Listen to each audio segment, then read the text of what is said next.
2024 లేదా 25లో డిగ్రీ లేదా బీటెక్ చదివారా? సాఫ్ట్‌వేర్ జాబ్ కోసం ఎదురు చూస్తున్నారా? అయితే కోడ్ జ్ఞాన్ 100 డేస్ కోర్సులో చేరండి. జాబ్ సాధించండి. ఇప్పుడు చాలా వరకు హ్మ్. చాలా మంది యంగ్‌స్టర్స్ దగ్గర నుంచి ఎల్డర్ పీపుల్ వరకు బిజినెస్ చేయాలి అనుకుంటున్నారు. హ్మ్. డెఫినెట్‌లీ 9-5 జాబ్స్ ఉన్నా బట్ బిజినెస్ ఓన్‌గా స్టార్ట్ చేయాలి.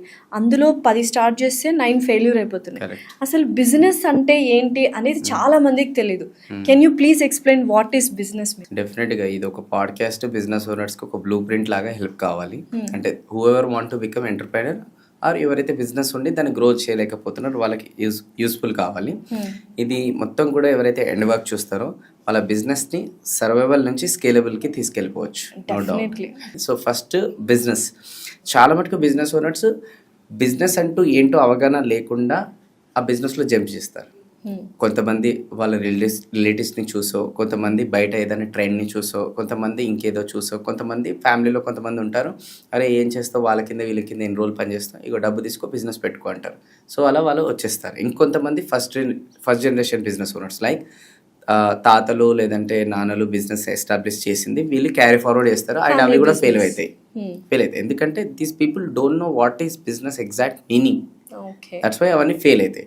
సో ఇప్పుడు వాట్ ఈస్ బిజినెస్ అంటే business is commercial, hmm. Profitable, end of the day which should run without them, that is called business. తెలుగులో చెప్పాలంటే బిజినెస్ అనేది ఒకటి కమర్షియల్ కూడా ఉండాలి, ప్రాఫిటబుల్ కూడా ఉండాలి, వాళ్ళు లేకుండా అది నడవాలి, అదే బిజినెస్. ఫస్ట్ బిజినెస్ అనేది కమర్షియల్. హ్మ్. కమర్షియల్ అంటే ఇప్పుడు మనకు ఒక ప్రోడక్ట్ అనేది రెడీ చేస్తాం ఆర్ ఒక సర్వీస్ అనేది ఉంది, అది వాళ్ళకి మనం అమ్మాము, అది మనీ ఎక్స్చేంజ్ లాగా ఉండాలి.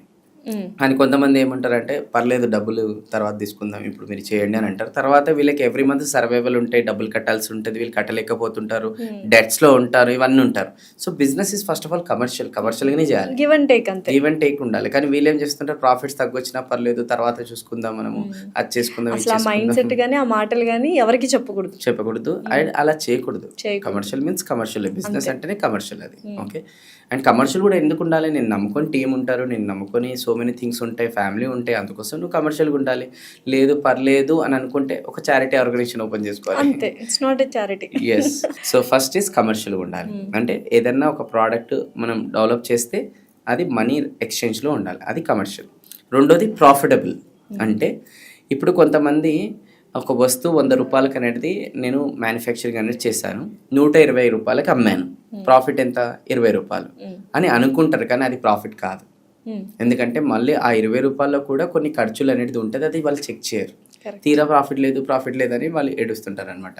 సో ఇంతకీ మనం మ్యానుఫ్యాక్చరింగ్ చేస్తాం, ఇంతకనే అమ్మాం, ఆ మధ్యలో గ్యాప్ ప్రాఫిట్ కాదు, ఆ మధ్యలో కూడా ఇంకా ఏమేమి ఎక్స్పెండిచర్స్ ఉంటాయో అవి కూడా చెక్ చేసుకోవాలన్నమాట.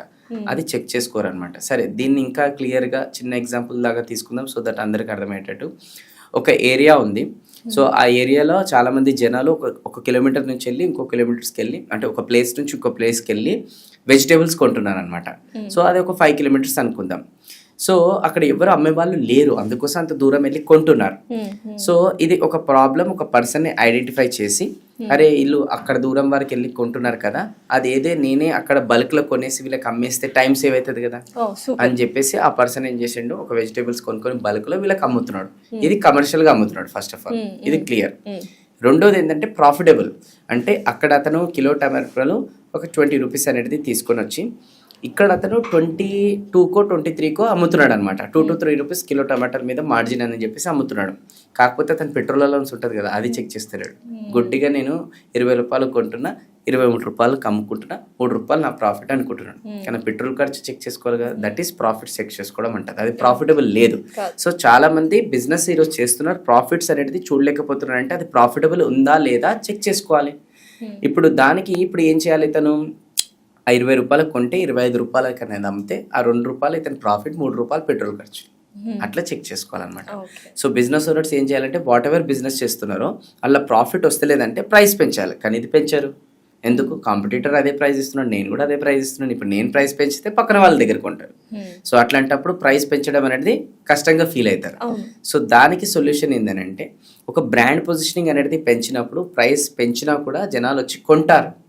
ఒక బ్రాండ్ పొజిషనింగ్ అనేది పెంచినప్పుడు మీరు ప్రైస్ పెంచినా కూడా జనాలు వెళ్ళి కాంపిటేటర్ దగ్గరనే బ్రాండ్ ఎవరిదైతే ఉందో వాళ్ళ దగ్గర కొంటారు. So that is importance of branding. Yes, అందుకోసమే బ్రాండ్ అనేది పెంచాలి. ఇప్పుడు ఫర్ అన్ ఎగ్జాంపుల్ ఎలా పెంచాలి? అది ఎలా పెంచాలి నెక్స్ట్ మనం మాట్లాడుకుందాం. ఒక ప్లేస్ లో కాఫీ దొరుకుతుంది 20 రూపాయలు, ఇంకో ప్లేస్ లో కూడా కాఫీ దొరుకుతుంది 250 రూపాయలు or 300 rupees. Niloufer is a best example. Niloufer or Starbucks, anything. Okay, anything. So రెండు కూడా కాఫీ సేమ్ ఆర్ రెండు కూడా గ్లాసెస్ సేమ్, బట్ ఒక గ్లాస్ కి స్టిక్కర్ లేదు, ఒక గ్లాస్ కి స్టిక్కర్ ఉంది. Starbucks, that's brand. That's brand. People won't buy product. జనాలు వాచ్ కొన్నారు, జనాలు డ్రెస్ కొన్నారు, జనాలు బ్రాండ్ కొంటారు. సో అందుకోసం బ్రాండ్ పొజిషనింగ్ చేసుకుంటే మనం ప్రైస్ పెంచవచ్చు, అప్పుడు ప్రాఫిటబుల్ ఉంటుంది. సో దానిపైన వర్క్ చేయాలి. ఇది రాత్రిలో పాసిబుల్ కాదు బ్రాండ్ అనేది, అది వర్క్ చేయాలి దానిపైన. సో నెక్స్ట్ కమర్షియల్ అయిపోయింది, ప్రాఫిటబుల్ అయిపోయింది. ఇప్పుడు అల్టిమేట్ గా ఏంది, వాళ్ళు లేకుండా కూడా నడవాలి. అంటే అతని ఇన్వాల్వ్మెంట్ లేకుండా నడవాలి. ఇప్పుడు ఇతనే వెజిటేబుల్ పర్సన్ తీసుకుందాం, అతను వెళ్తున్నాడు, కొంటున్నాడు, వస్తున్నాడు, అమ్ముతున్నాడు, 365 రోజులు ఇది చేస్తున్నాడు. ఫీవర్ వచ్చినా చేస్తున్నాడు, ఫంక్షన్కి వెళ్ళాలన్నా వెళ్ళకున్నా ఇది చేస్తున్నాడు. అంటే అతని ఇన్వాల్వ్మెంట్ వాళ్ళ ద్వారానే నడుస్తుంది అనమాట. సో ఇంకో పర్సన్ వెళ్ళడానికి తీసుకురావడానికి ఒక పర్సన్ పెట్టుకొని ఇలా అమ్ముకుంటూ కూర్చుంటే టైం సేవ్ అవుతుంది. రెండోది వెళ్ళడానికి తీసుకురావడానికి ఒక పర్సన్, అమ్మడానికి ఒక పర్సన్ పెడితే అతను ఇంకా వేరే చేసుకోవచ్చు కదా. అంటే ఇక వేరే మార్కెట్లో వెళ్ళి చేసుకోవచ్చు కదా. టీమ్ బిల్డ్ చేసుకోవాలి, టీమ్ని బిల్డ్ చేయాలి. కానీ చాలా మంది టీం బిల్డ్ చేయరు. వాళ్ళు ఎంతసేపు వాళ్ళ మైండ్ సెట్ ఉంటే నన్ను చూసే కొంటారు, నా ముఖం చూసే అన్ని పనులు నేనే చేయాలి, నా ముఖం చూసే వస్తారు అని ఈ ఫీలింగ్ లో అనేది ఉంటారు. సో వాళ్ళు ఆలోచించాల్సింది ఏంటంటే వాట్ ఎవర్ వాళ్ళు బిజినెస్ చేస్తున్నారు కదా, ఆ బిజినెస్ లో ఆల్రెడీ టాప్ పొజిషన్ లో ఎవరైతే ఉన్నారు కదా వాళ్ళ ఇన్వాల్వ్మెంట్ తోనే నడుస్తుందా. వాళ్ళు ఇంకా కౌంటర్ల మీద కూర్చున్నాడు. ఈరోజు రిలయన్స్ అనేది మనం చూస్తున్నాం, అంబానీ వచ్చి కూర్చున్నాడు, వచ్చి మనం కొంటున్నాం కదా. ఎందుకంటే వాళ్ళు బ్రాండ్ బిల్డ్ చేసి టీమ్ సిస్టమ్స్ ని బిల్డ్ చేశారు. సో అందుకోసమే అది ఆటో పైలట్ లో నడుస్తుంది అనమాట. ఈ రోజు బిజినెస్ ఓనర్స్ బ్రేక్ తీసుకోమంటే బ్రేక్ తీసుకోరు. సరే కొంతమంది నేను స్పాన్సర్ చేస్తా బ్రేక్ తీసుకోండి అంటే అస్సలు తీసుకుంటారు, కొంతమంది తీసుకుంటారు. మళ్ళీ ఎందుకు నేను స్పాన్సర్ చేస్తాను కదా. సో వాళ్ళు బ్రేక్ తీసుకుంటారు కానీ అది బ్రేక్ కాదు. ఫర్ అన్ ఎగ్జాంపుల్ ఒక గోవా వెళ్తున్నారు అనుకోండి, నేను స్పాన్సర్ చేసిన. సో వాళ్ళు గోవాకి లగేజ్ అంతా ఎవ్రీథింగ్ ప్యాక్ చేసుకుంటున్నప్పుడు కూడా టీమ్ మెంబర్స్కి ఫోన్ చేసి చెప్తారనమాట, పలానా వ్యక్తి వస్తాడు పేమెంట్ తీసుకొని నేను గోవాకి బ్రేక్కి వెళ్తున్నా అంటారు. తర్వాత వాళ్ళు ఎయిర్పోర్ట్కి వెళ్తున్నప్పుడు కూడా మళ్ళీ ఫోన్ చేస్తారు, తీసుకున్నారా పేమెంట్, ఇంకా రాలేదా, వస్తాడు ఆగండి వచ్చినాక తీసుకోండి. ఫ్లైట్ ఎక్కేటప్పుడు కూడా ఇంకో 5 నిమిషాలు వస్తాడు పేమెంట్ తీసుకొని మీరు పెట్టాలంట. అంతే. ఒక ఫ్లైట్ ఎక్కిన తర్వాత బిజినెస్ ఓనర్స్ ఎప్పుడైనా మనశ్శాంతిగా ఉన్నారంటే ఫ్లైట్ ఎక్కిన తర్వాత సిగ్నల్ ఉండదు.